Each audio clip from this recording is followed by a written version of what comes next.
What's going on, guys? It's Michael from GPURisers.com, back here again in the bunker, and today we are going to be running an Ethernet line to the very back of our bunker. Now, I know it's not a super exciting video, but I just kind of wanted to keep a daily vlog of, what we're doing here in the bunker, and kind of touching on all the little details of what we are doing.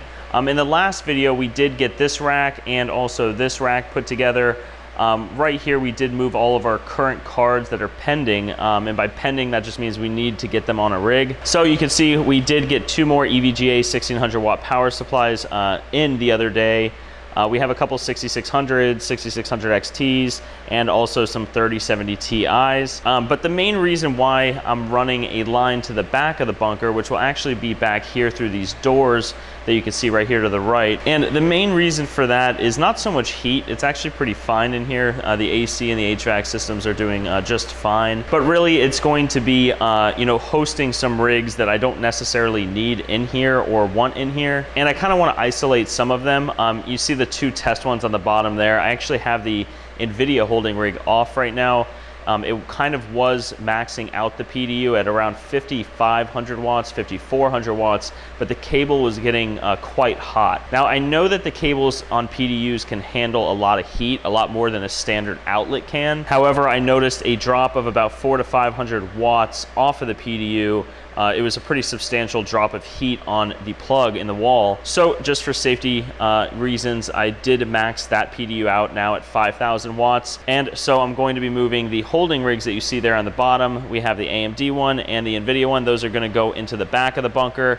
I don't necessarily need them here, and I don't want to be tinkering with rigs that are in here. Really, I kind of just want every rig that's in here, to be full, to be complete, and just let it mine. Now, if you saw the last video, when I was putting these racks together here, I do think I'm going to go ahead and get 2 more 30 amp PDUs put right behind here. We have, of course, the 3 over here. You can see the 1, 2, 3, but we are going to need some more power.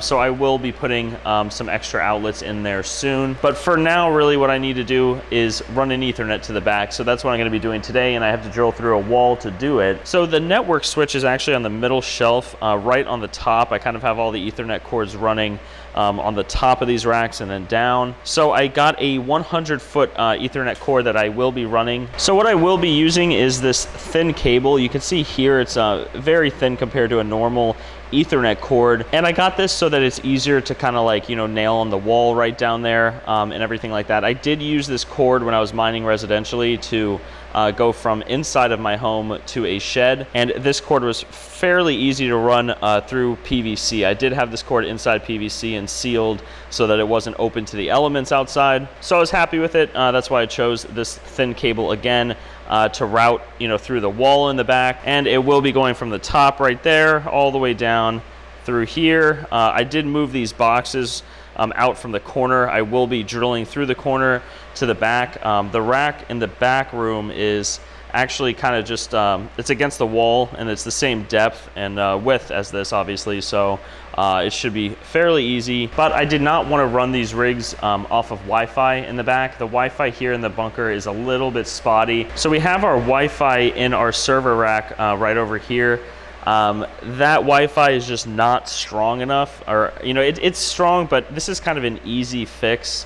To run an Ethernet through a wall, it's really not that big of a deal to do. So instead of getting, Wi-Fi cards, or really it would be the Wi-Fi USB adapters, instead of getting those for all the rigs that I use in the back, I'd rather have a hard wire to it, especially because the rigs that will be back there will have, likely be the, ones that have issues or they're not complete. So I don't want to be dealing with, Wi-Fi issues on top of the other problems that they may encounter. And in the long run, with how many rigs will probably fit on a 30 amp PDU, the Ethernet cord will be cheaper than multiple, Wi-Fi adapters for the rigs. So going back over here, we will need to run the cord straight on the bottom through the wall.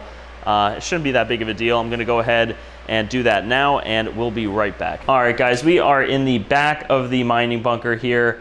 We do have our Nvidia mining rig going back here. This is a 3080 Ti, a 3080 LHR, and two 3060s. Now back here, there's not much light. It does not have the drop ceilings like the the rest of the bunker that we do have. It's just open up there. But up here, it does give another 2 feet, I believe, maybe 3 feet of space up there where heat can be captured up there. Whereas in the actual mining bunker, we do have a drop ceiling.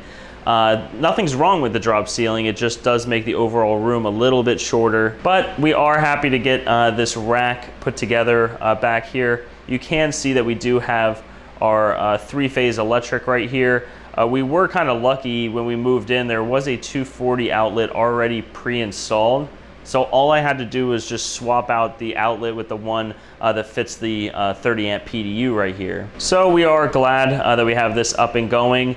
Again, the rigs that go back here are going to be kind of like this one right here. I will be putting the AMD one in. Just currently I do not have a switch. So I only have that one white cable that I was talking about before connected, and it's connected straight to this rig. Now, oddly enough back here, the only outlet in this back room is that 240 outlet. So I don't want to necessarily put a massive network switch back here that I can connect to, straight to the PDU. I'd rather have one, just for 4 or 5 Ethernet ports. But because of the limitation back here, I don't really want to pay an electrician to install a 120, although it would be extremely cheap. We are, again, right here next to the breaker box, but maybe it would just be a cheaper alternative to just buy a normal, network box, kind of like we have in the bunker, and then just go ahead, connect it to this PDU, and be able to fully have networking for this entire rack. So I probably will put two 3070 Ti rigs down here at the bottom.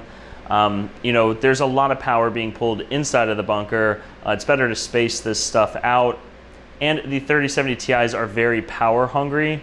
So it would be better that they're back here kind of isolated away, not taking up so much juice on the PDUs and 30 amps that are inside the bunker. But regardless, the 3070 Ti's will be pulling a lot of watts. It doesn't matter if they're inside the bunker or, over here. So I have about, 90 amps inside the bunker right now. Back here in the back end of the bunkers, obviously a single 30 amp. So that's about 120 amps that we're playing around with here. And we are probably going to be putting another 60 amps inside the bunker, which will total up to about 180 amps. But we're gonna kind of play it by ear. The 3070 Ti's, I kind of want to replace one of those rigs with a 6600 XT. But for right now, I'm happy with this shelf back here. If it gets too hot inside the bunker or anything like that, I can move them back here. This is separated out from the rest of our bunker, so if it gets hot back here, it really doesn't matter. But other than that, let's shoot back inside the bunker. So we are back, guys. The two 3070 Ti rigs are down here. Let me move the camera. I'm still kind of getting used to this gimbal. It's the two black rigs on the bottom there. Those are the ones I think I'm going to move in the back, but I'm not so sure. Right now, like I said, it's not hot in here at all. The AC is not having a hard time keeping up with it. I can definitely load up probably another, 4,000 or 5,000 watts without coming into issues. But we do have our cards that we still need to get installed right over here, which include a 6800 XT rig. We have a total of 4 of them now, I believe. One is on the way, and we have one on the test bench. And we have some more 3070 Ti's over there in the corner. I'm going to set them up. I'm just not exactly sure what I want to do with that. We already have about 18 of them running. So for diversity purposes in the mining farm here, 18 is kind of the most that I want to have of these cards, but we'll see what we're going to do with those. I might try to just trade them for some more AMD cards or something like that. But before I get to that, I will be setting up these AMD cards beforehand and hopefully getting a 6800 XT rig all up and going. But yeah, I just wanted to make a video. You can see the cord right there running all the way over there, then up to the top. We have our networking between right there. So that's gonna be everything for this video today, guys. Please drop a comment down below with what you guys do in regards to, you know, do you have AMD rigs in one room, Nvidia rigs in a different? Do you just kind of put them all together? If you move them and isolate them away, why do you isolate them? We'd love to hear what you guys are doing. You know, we're not experts here at the, you know, GPURisers mining bunker. We are learning a lot as we go. Again, this is my first experience with 240 volt. I know someone mentioned to maybe switch these rigs to go sideways, you know, compared to where they are now, and that air would flow better, and possibly even move these racks further away from the wall. And maybe that would be better, kind of have them going, you know, vertical out this way instead of having all the heat up against the wall. But again, guys, thank you so much for watching. I hope everyone that's watching this has a great rest of their day, and we'll see you guys tomorrow.